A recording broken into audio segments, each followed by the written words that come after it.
4 da Fernanda, que trata do tema, Ari. Senadores do Partido Liberal apresentaram uma PEC para alterar o projeto votado na Câmara do fim da escala 6x1. Davi Alcolumbre envia proposta para a CCJ e votação será demorada. Esse fim da escala 6x1 pode não acontecer, Fernanda?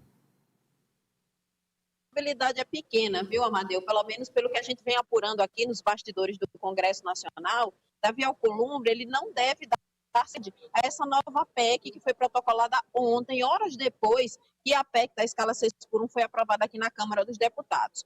Um grupo de 36 senadores ligados à oposição assinaram essa PEC, coordenados aí pelo coordenador da campanha de Flávio Bolsonaro e também senador Rogério Marinho, pedindo que fosse analisada uma PEC alternativa. Nessa PEC alternativa, o texto sugere que empregados e empregadores poderão entrar em acordo em relação aos dias trabalhados e à escala de trabalho. Basicamente, eles querem adotar o modelo americano.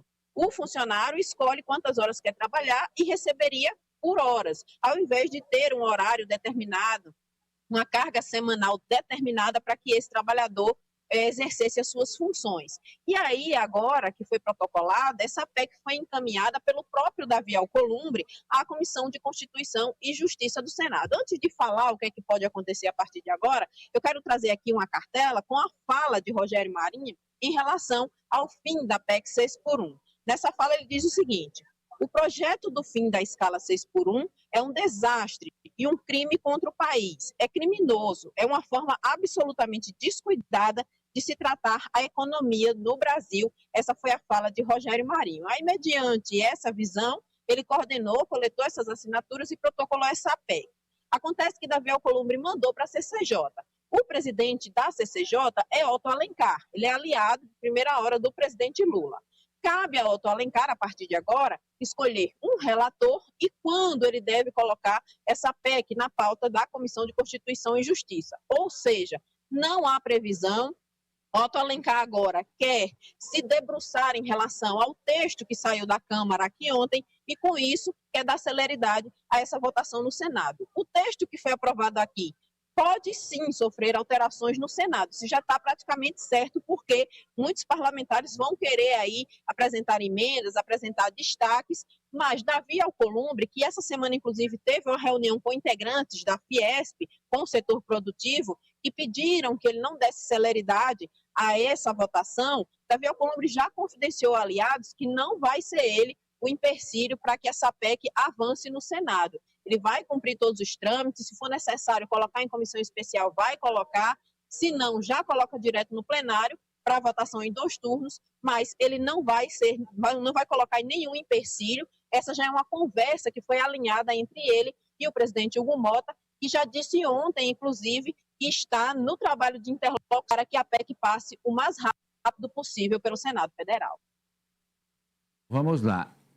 Essa proposta dessa PEC já é a mesma que já tinha sido feita na Câmara e não prosperou. E lá o Hugo Mota não deixou nem ir para votação. Ele matou no nascedouro. E agora, no Senado, parece que eles têm mais força. Porque, vamos lá, são 81 senadores, são 36. Quantos votos são necessários para que a PEC seja aprovada, Fernanda?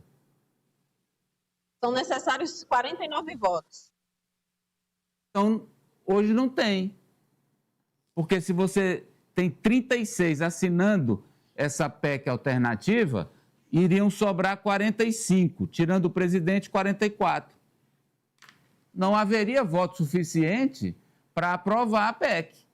Quer dizer, há muito otimismo para a aprovação, porém, os números frios não demonstram isso, Franci. Olha, Amadeu, aí vai depender da articulação do governo e também da mobilização da população, tendo em vista que a gente recorda, inclusive, que as emendas que haviam sido apresentadas por deputados do PL na Câmara, elas tiveram também um volume grandioso de assinaturas, mas essas assinaturas acabaram sendo retiradas a partir da mobilização popular. Então, acredito que o mesmo pode acontecer no Senado, por mais que seja um cenário mais complicado. Nem todos os senadores irão disputar a reeleição esse ano. Outros têm aí pelo menos mais 4 anos garantidos, 2/3 vão sim. Um deles é o Rogério Marinho, ó. O Rogério Marinho está no meio de mandato. O Alcolumbre também. Quem está no meio de mandato, meu amigo, não tem compromisso com isso não, porque ele pensa assim, se eu barrar agora, daqui a 4 anos, quando eu for candidato, o povo nem lembra disso aqui. Verdade. Hein? E aí, Eliezer? E aí falta esse ingrediente que é o peso da responsabilidade com o eleitorado. Confiam na memória curta, na pouca lembrança do povo brasileiro que, lamentavelmente, Amadeu, muitas vezes esquece dessa falta de compromisso dos nossos políticos. Quer dizer, se não for pela pressão da eleição, pela proximidade, o país não vai avançar. Tem que haver uma reflexão nesse sentido e eu acredito que isso realmente vai representar barreira no Senado. A renovação este ano é de 2/3, ou seja, tem um terço do Senado que não é impactado por essa pressão do eleitorado este ano. E a Fernanda está corrigindo, são necessários 54 votos. 2/3. Para aprovar a PEC. Se eles reuniram 36 assinaturas, e é difícil, hein? Mas fecha para a gente, Ari. Olha, o problema é esse, que a renovação do Senado não vai ser integralmente, não vão ser 81 novos senadores. Então, como você tem parte dos senadores que conta com a pouca memória do eleitor, diz assim, olha, daqui a 4 anos a gente não vai ser atingido eleitoralmente porque o pessoal já esqueceu. Então, há um risco embutido. E o Davi Alcolumbre, o que ele pode fazer? Qual é a pegadinha dele dessa vez contra o governo Lula? Eu não dificulto a tramitação, eu não saboto a tramitação, mas eu deixo correr solto, sabendo que o governo tem minoria. Então, se eu deixo correr solto, o plenário recusa ou desidrata, estraçalha, coloca, por exemplo, uma transição de 1 década, de 6 anos, e aí o Alcolumbre diz, não, eu lavei as mãos, eu não fiz nada, pus para votação em plenário. Como fez no caso do ministro, da indicação do ministro Supremo. Ele disse que estava lá, não, vamos votar, e trabalhou para não aprovar o nome. Vamos agora para a Fernanda 1.